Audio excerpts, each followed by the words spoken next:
¿Qué tal? ¿Cómo están? Buenas noches, bienvenidos a este programa que hemos titulado Nuestra Energía. Es una serie de 3 programas donde hablaremos en esta primera entrega de la Comisión Federal de Electricidad. Y para ello le quiero agradecer su presencia aquí en el estudio a Edgar Ocampo. Él es asesor y consultor en energía. Edgar, ¿cómo estás? Bienvenido. Muchas gracias, muy honrado estar aquí. Gracias a ti. Y vía Zoom le damos la bienvenida también al ingeniero Alfonso Morcos. Él es pensionado de la Comisión Federal de Electricidad. Ingeniero, gracias por acompañarnos. Gracias.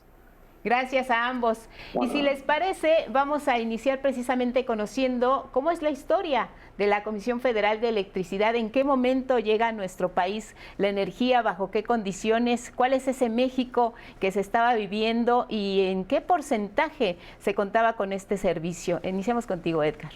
Gracias, muy honrado estar aquí en tu programa. Mira, la energía eléctrica en nuestro país llega en 1889, se construye una primera central, pero básicamente estas centrales se hacían para empresas que se dedicaban a la maquila. En este caso fueron las textileras. Ahí inicia este proceso de electrificación de algunas actividades industriales en nuestro país y poco a poco va teniendo, digamos, impacto en la población, muy lentamente, sobre todo en los estratos que tenían más acceso, es decir, para los ricos. Durante la época de Porfirio se le abren las concesiones a la electrificación a varias empresas y estas empresas fundamentalmente se centran en las grandes ciudades, ¿no? Los grandes consumidores. ¿Era más fácil dotarlos a ellos de energía eléctrica en ese momento? Más rentable. Más rentable, más económicamente. Fácil y más rentable, ¿no? Entonces, de alguna manera, digamos, las zonas rurales no eran atendidas porque era muy costoso y no tenían, digamos, la capacidad de pagar la energía eléctrica en ese entonces, que era extraordinariamente cara, ¿no? Y una de las primeras fuentes de energía que se desarrolla en nuestro país, no solamente en nuestro país, sino en muchos países, es la hidroeléctrica. Se descubre que esta fuente de energía renovable, limpia, es de las más eficientes y entonces se empiezan a aprovechar los cauces de los ríos y se empiezan a construir una serie de presas que están destinadas a satisfacer las necesidades eléctricas de algunas fábricas y los sobrantes podían destinarse para ciertos estratos sociales, digamos, de gente que podía pagarlos, ¿no? Es así empieza la electricidad en nuestro país hace más de 100 años. Hace más de 100 años. Ingeniero, es una historia interesante la de la generación de energía en México y se llega después a la creación, ya años después de esta primera planta de energía, a la creación de la Comisión Federal de Electricidad, que sin duda es un baluarte, es un comienzo nuevo, distinto en la generación de energía para México, en un país que pues no podía quedarse atrás frente a las otras naciones que también ya estaban disponiendo de este insumo. Sí, por supuesto, inició principalmente en compañías o negocios particulares a ponerse pequeñas plantas de generación que normalmente en zonas comerciales, abarrotes que encendían las plantas de energía eléctrica en la tarde antes de oscurecer y duraban funcionando algunas horas hasta que se cerraban los negocios y era momento de dormir, ¿verdad? Y las empresas, desde luego, empezaron también a instalar para accionar sus procesos productivos. En algunos casos se aprovecharon pequeñas plantas hidroeléctricas que se instalaban en canales, porque en esa forma saldría mucho más económico. Por ejemplo, en el área textil, en Santiago, se instaló una pequeña planta hidroeléctrica que fue fabricada incluso por ellos mismos con una rueda Pelton. A principios de 1903, se inició la construcción de ya una zona más importante de centrales hidroeléctricas en la zona de Necaxa, o sea, sobre el río Tocolutla. Y esa energía se trajo hacia la Ciudad de México, ¿verdad? Por supuesto que los pequeños usuarios comerciales pues tenían que tener en sus propias instalaciones su planta. No había propiamente un servicio público de energía eléctrica, ¿verdad? Ingeniero, ha sido muy importante este inicio precisamente del tema de la energía eléctrica. Y bueno, vamos a ir a una pausa, es muy breve y regresaremos para seguir con el tema de nuestra energía en este programa especial. Estamos conociendo los inicios, la llegada, el origen de lo que fue este servicio para millones de mexicanos que no contaban con él, y en sus inicios fue algo muy importante, no solo para México, sino también para los consumidores. Volvemos después de esta pausa, tenemos más.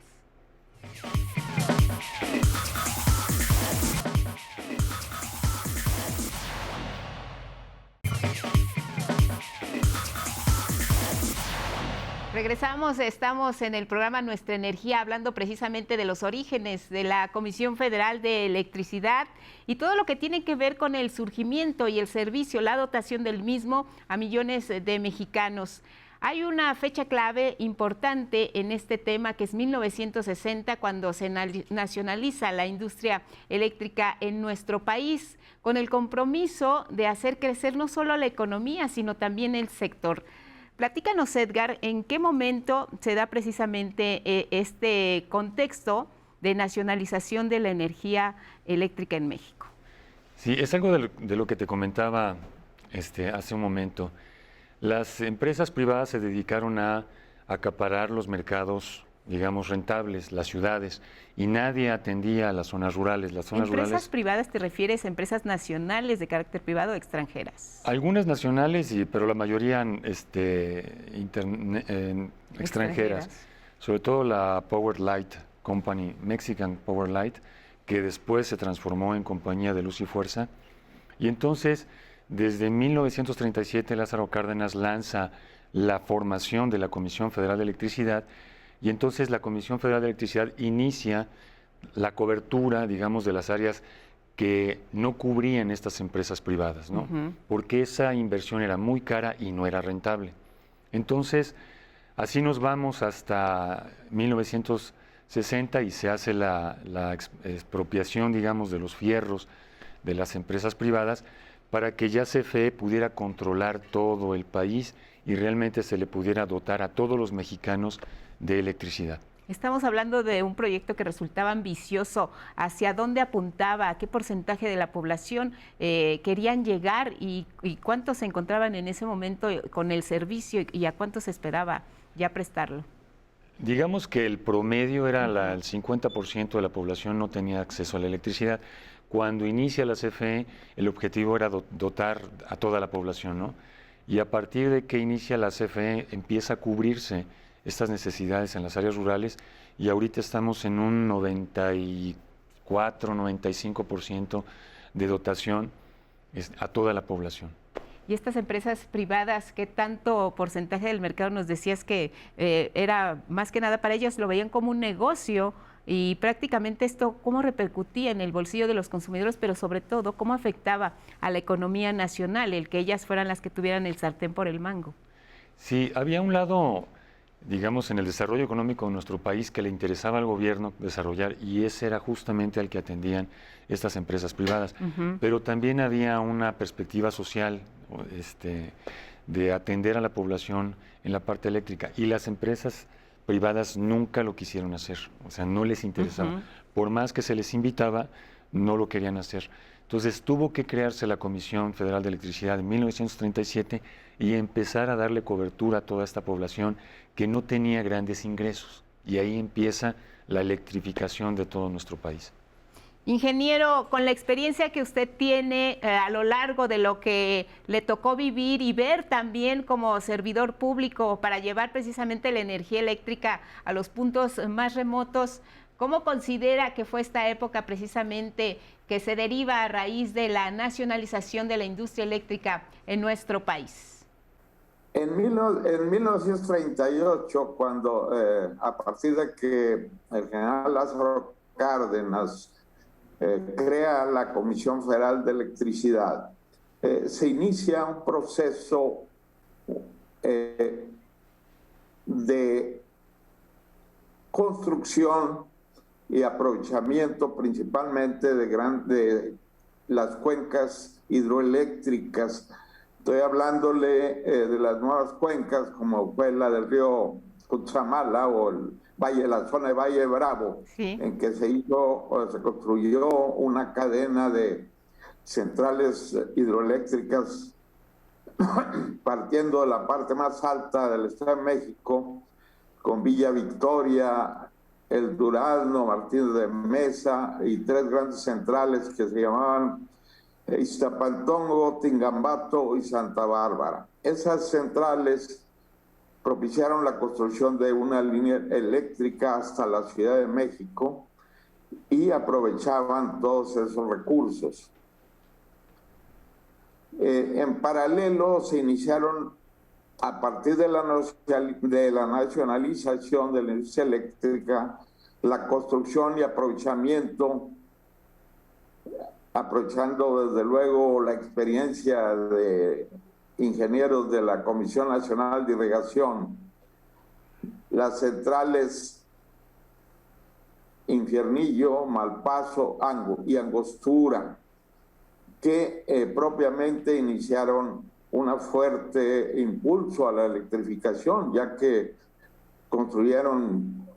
empezaron las grandes líneas eléctricas desde Infiernillo a la Ciudad de México en 400 kilovolts, y desde la zona de Malpaso y Angostura en Chiapas hasta la Ciudad de México, pasando por varios puntos de los estados de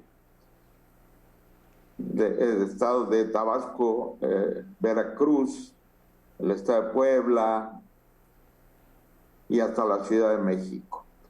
Propiamente, el mayor impulso que recibió la electrificación en México fue a raíz de la nacionalización de la industria eléctrica por el presidente Adolfo López Mateos en 1960. En ese año inició un gran programa de electrificación rural, principalmente, ya que las zonas que contaban con energía eléctrica y de servicio público eran las zonas urbanas de las grandes ciudades. Recuerdo en esa época se inició un programa que le llamaron Operación 500,000. Esa operación consistía en incorporar en un año 500,000 nuevos usuarios de energía eléctrica, principalmente de las zonas rurales de México, ¿verdad? Se crearon las juntas de electrificación en forma tripartita entre el gobierno federal, los estados, los gobiernos de los estados y los particulares. Durante esa década de los 60 hubo un gran impulso y un gran crecimiento del consumo de energía eléctrica. Si hablamos de que había 2,5 millones de kilowatts instalados cuando surgió la nacionalización, sí, rápidamente se multiplicó esa capacidad y la Comisión Federal de Electricidad inició un programa muy intenso de construcción, no solo de hidroeléctricas, sino también plantas termoeléctricas. Estoy hablándole plantas que se construyeron en Nuevo León, en Tamaulipas, en la zona de la frontera, en Coahuila, se construyó la planta de Nava, que iniciaba la explotación del carbón para la generación de energía eléctrica en México. Esa zona, pues ustedes saben, la región carbonífera, hay una zona donde se tiene gran cantidad de carbón, o se tenía no coquizable. Ese carbón no era útil para la industria siderúrgica. En esos tiempos, las grandes empresas que consumían electricidad, como era Altos Hornos de México, eran las que tenían las capacidades mayores instaladas. En la zona de Monterrey, el grupo PEGI, o Planta Eléctrica Grupo Industrial, que era una cooperativa formada por las empresas del grupo industrial, o sea, estoy hablándoles de ILSA, la industria química, los derivados, la ciudad moderna, las cementeras, etc. A raíz de que la Comisión Federal de Electricidad construye esas plantas y hace un gran impulso para la electrificación rural y ampliar la electrificación en las ciudades, en las colonias, etcétera, ¿verdad? Ingeniero, esto que nos comparte es precisamente un inicio fundamental para lo que después sería esta gran industria que se ha detonado, Edgar, ingeniero, a lo largo de los años aquí en nuestro país. Vamos a hacer otra pausa y regresaremos con el tema de nuestra energía, ahora para brincarnos unas décadas más adelante, de 1960 hasta 1990, cuando el mundo enfrenta una severa crisis económica, hay caída en los precios del petróleo, las economías se vienen abajo. ¿Qué ocurrió en México? ¿Qué medidas se tuvieron que tomar en el sexenio entonces de Ernesto Zedillo y cómo impactó esto al sector energético? Volvemos con este tema después de la pausa.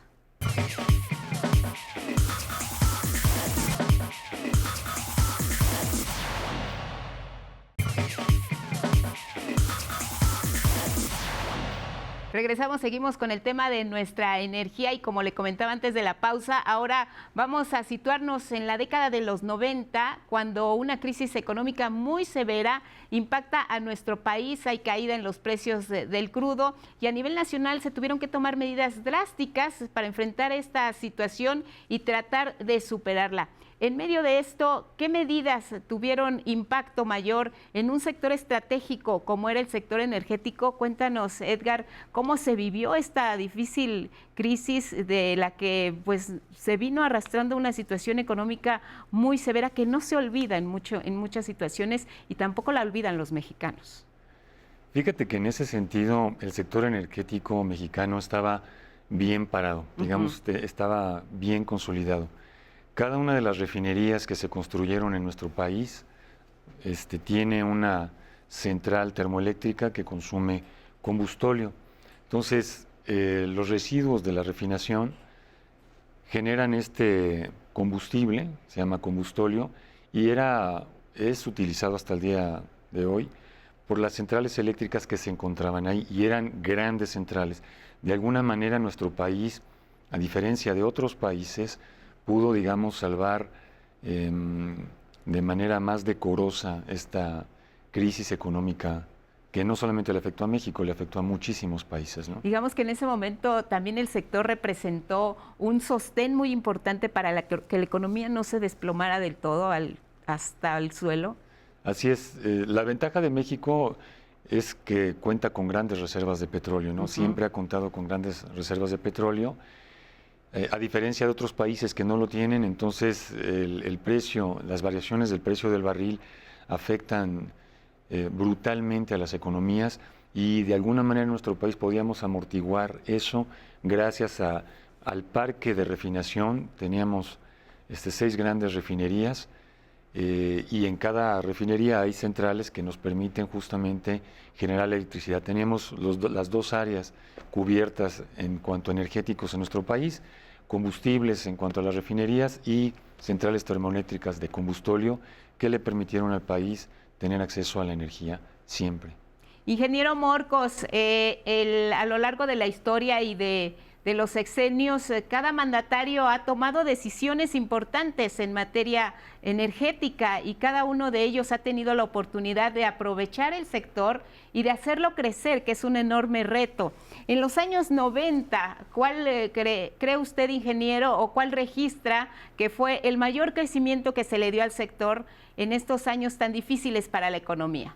Bueno, durante la década de los 80, 80-90, en que empezó un crecimiento del costo internacional del petróleo donde antes había sido se había mantenido un precio muy bajo, y el combustóleo que adquiría CFE para generar en sus plantas empezó a ponérsele precios internacionales. Sí.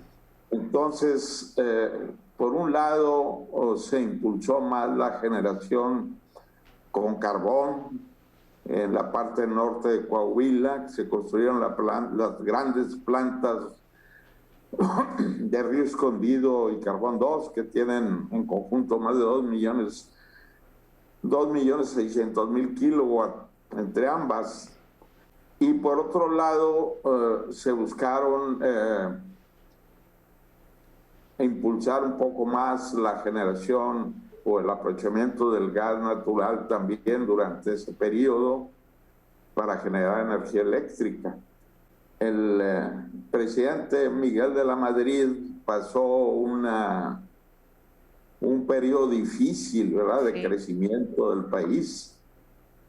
Y a partir de 1990 o antes se había pensado en la energía nuclear, pero la energía nuclear se desarrolló, podríamos decir, tibiamente en México, y la principal razón fue la gran inversión que requiere ese tipo de generación, ¿verdad? Y además, pues la dependencia del extranjero para obtener los combustibles enriquecidos que requiere, ¿verdad? Creo que de todas maneras la CFE jugó un papel importante para que no hubiera restricciones en el suministro, para que las empresas recibieran la cantidad de energía que requerían para incrementar su producción, ¿no? Es importante, desde luego también empezó a propiciarse un poco más impulsar más la generación de autoabastecimiento. El autoabastecimiento permitía que las empresas instalaran sus plantas generadoras para uso propio, ¿verdad? Y tener menores costos de la energía eléctrica. Muy bien, ingeniero. Edgar, vámonos un poco rápido con el tiempo y hablemos brevemente de dos momentos que son clave y también muy importantes dentro del sector. 2009, la extinción de CFE, y 2013, las reformas de Enrique Peña Nieto. ¿Qué nos puedes comentar al respecto? Bueno, en el 2009, digamos, se extingue la Compañía de Luz y Fuerza del Centro para que la pueda tener, digamos, Comisión Federal de Electricidad. Y la reforma energética lo que hace es básicamente abrir, digamos, el sector eléctrico mexicano a la inversión de capital tanto privado, tanto nacional como extranjero. Es lo que hacen, utilizar toda la infraestructura que fue creada por la comisión, digamos, casi gratis. Es como si en este momento le dijeras a los dueños de las autopistas, vamos a quitar las casetas porque ahora los transportistas les abrimos el juego privado y ya no vas a cobrar nada por las autopistas, más que un costo simbólico. Y yo creo que los dueños de las autopistas, que en este caso son las líneas de transmisión que fueron construidas con dinero del país y son propiedad de la Comisión Federal de Electricidad, no quieren pagar, o sea, nadie quiere pagar los costos de porteo y transmisión de la electricidad. Entonces, es justamente lo que está en juego en este momento. ¿Dónde estamos en este momento precisamente, como tú lo dices, ubicados en materia del sector energético en crecimiento, en competitividad, en producción? Yo creo que estamos en un momento para poner orden, porque estamos justo a tiempo, poco tiempo antes de que entre el caos que se genera la libre competencia. Tenemos naciones que en este momento están sufriendo bastante, como España, como Alemania, que están sufriendo justamente, digamos, los efectos de esta apertura desmesurada. Sí. Y digamos que estamos en un momento correcto para que la planeación estratégica funcione en el sector eléctrico mexicano. Pues es un buen tema para retomar un futuro programa. Por ahora te queremos agradecer a ti, Edgar Ocampo, asesor y consultor en energía. Ingeniero, gracias al ingeniero Alfonso Morcos, pensionado de la Comisión Federal de Electricidad, por ilustrarnos sobre su experiencia, sobre sus conocimientos, y a ustedes les agradecemos mucho su atención. Estaremos pronto revisando más acerca de nuestra energía. Gracias. Buenas noches.